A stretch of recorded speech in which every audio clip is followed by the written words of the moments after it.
नमस्कार मित्रांनो, कविता स्वयंपाकघरमध्ये तुमचं स्वागत आहे। आज मी घेऊन आली आहे गावाकडची पारंपरिक आणि खूपच चविष्ट अळू किंवा तेऱ्याची पातळ आमटी। आमच्याकडे कोकणात याला तेरा पण बोलतात, कुठे कुठे तेरी बोलतात। ही अळूची पानं स्वच्छ धुवून घेतलेली आहेत आणि त्याचं देठ काढून टाकायचं आहे आणि या पद्धतीने त्याच्याशी हाताने तोडून घ्यायचं आहे।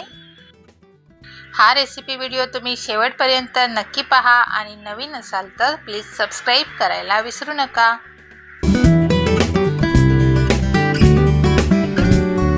हे बघा, ही मी सर्व तेऱ्याची पानं किंवा अळूची पानं तोडून घेतलेली आहेत हाताने आणि एका टोपामध्ये टाकून ती गॅसवरती ठेवलेली आहेत।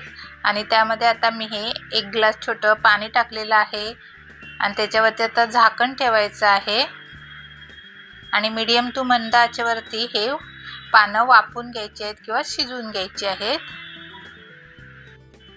अळूच्या पातळ आमटीसाठी आपल्याला वाटण लागणार आहे। त्यासाठी मी 2 छोटे कांदे उभे चिरून घेतलेले, 1 छोटी वाटी ओलं खोबरं घेतलेलं, 3 ते 4 हिरव्या मिरच्या, 3 ते 4 लसूण पाकळ्या, जरासं आलं, हे सगळं घेऊन तेलामध्ये तव्यावरती व्यवस्थित असं थोडंसं तेल टाकून भाजून घ्यायचं आहे आणि त्यामध्ये थोडीशी कोथिंबीर टाकली आहे।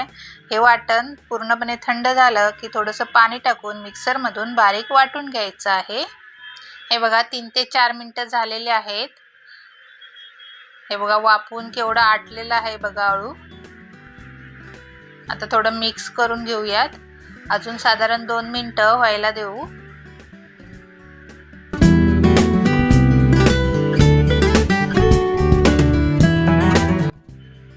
हे बघा, पुन्हा 2 मिनिटं झाकण ठेवलेलं मी वाफवून घेण्यासाठी। व्यवस्थित असं झालेलं आहे अळू। आता गॅस बंद करूयात आणि हे पूर्णपणे थंड व्हायला द्यायचं आहे अळू आणि नंतर मिक्सरला हे बारीक वाटून घ्यायचं आहे। आमटीच्या फोडणीसाठी काय काय साहित्य लागणार आहे ते पाहूयात। त्यासाठी हे बघा, अळू थंड झाल्यावर मिक्सरला मी बारीक असं वाटून घेतलेलं आहे आणि खोबऱ्याचं वाटण करून घेतलेलं आहे, ते सुद्धा मिक्सरला बारीक वाटून घेतलेलं आहे। आणि मसाल्यामध्ये मी 2 चमचे मालवणी मसाला, तुमच्याजवळ जो घरगुती असेल तो मसाला तुम्ही घेऊ शकता, अर्धा चमचा लाल तिखट आणि अर्धा चमचा गरम मसाला घेतलेला आहे। 1 टोमॅटो घेतलेला आहे बारीक चिरून, अर्धा कांदा बारीक चिरून घेतलेला आहे आणि 7 ते 8 मी लसूण पाकळ्या घेतलेल्या आहेत बारीक चिरून। अळू म्हटल्यावरती लसणाची फोडणी पाहिजे त्याला। आणि 4 ते 5 मी कोकम घेतलेले आहेत। अळूला खाज येते, ती खाज येऊ नये त्यासाठी मी कोकम टाकणार आहे त्यामध्ये आणि पाव चमचा आलं लसूण पेस्ट वापरणार आहे। अळूच्या आमटीमध्ये टाकण्यासाठी मी 1 छोटी वाटी हिरवे वाटाणे घेतलेले आहेत, ते भिजत ठेवून उकडवून घेतलेले आहेत। कुकरच्या 3 शिट्ट्यामध्ये मस्त असे बघा उकडवून घेतलेले आहेत। तुम्हाला जे कडधान्य आवडतं ते तुम्ही टाकू शकता, चणे, शेंगदाणे वगैरे। अळूची आमटी आता फोडणीला देऊयात। त्यासाठी टोप गरम करत ठेवलेला, त्यामध्ये आता हे 4 छोटे चमचे तेल टाकून घेते आहे। तेल गरम झालं की त्यामध्ये पहिले लसूण टाकायचे आहे फोडणीला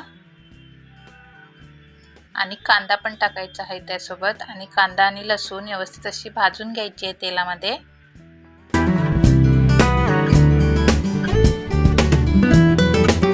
कांदा लसूण तेलामध्ये भाजले की त्यामध्ये टोमॅटो टाकायचा आहे। टोमॅटो परतून घ्यायचा आहे तेलामध्ये आणि लगेचच त्याच्यासोबत पाव चमचा आलं लसूण पेस्ट टाकायची आहे आणि टोमॅटो बरोबरच आलं लसूण पेस्ट परतून घ्यायची आहे आणि टोमॅटो नरम व्हायला द्यायचा आहे तेलामध्ये। यामध्ये आता मसाले टाकायचे आहेत आणि मसाले पण व्यवस्थित परतून घ्यायचे आहे आणि गॅसची फ्लेम मंद आचेवर ठेवायचे आहेत, म्हणजे मसाले करपले जात नाही आहेत आणि मसाल्यांना तेल सुटायला द्यायचं आहे।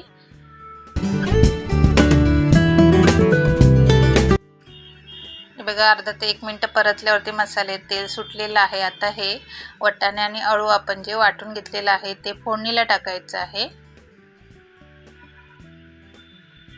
सर्व व्यवस्थित असं पुसून टाकायचं आहे त्यामध्ये फोडणीला, मिक्स करून घ्यायचं आहे। ओलं खोबऱ्याचं वाटण करून घेतलेलं आहे ते पण टाकूया सर्व। आणि व्यवस्थित असं मिक्स करून घ्यायचं आहे. आणि त्यामध्ये कोकमं घेतली आहेत ते टाकूयात. आणि 1 ग्लास मी पाणी टाकत आहे. अळूच्या भांड्यामध्ये आपण वाटून घेतलेलं आहे मिक्सरच्या, त्याच्यामधूनच मी 1 ग्लास पाणी टाकलं आहे. तुम्हाला ज्या प्रमाणात अळूची आमटी पातळ पाहिजे त्या प्रमाणात पाण्याचा वापर करू शकता.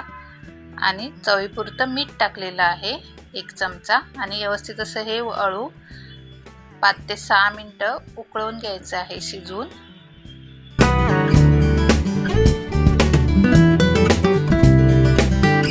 योग्य मसाले, आंबट तिखट चव आणि पारंपरिक पद्धतीमुळे ही आमटी गरम गरम भातासोबत किंवा तांदळाच्या भाकरीसोबत अप्रतिम लागते. मस्त अशी अळूची पातळ आमटी आपली बनून तयार आहे. किती सुंदर असा हिरवागार कलर दिसतोय बघा. तुम्ही पण या पद्धतीने नक्की बनवून बघा. आणि ही रेसिपी आवडली असेल तर व्हिडिओला एक लाईक करा आणि तुमच्या मित्रमैत्रिणींना नक्की शेअर करा. आणि अशाच सोप्या चविष्ट रेसिपीला कविता स्वयंपाकघरला सबस्क्राईब करायला विसरू नका. व्हिडिओ पाहिल्याबद्दल धन्यवाद. Bye bye.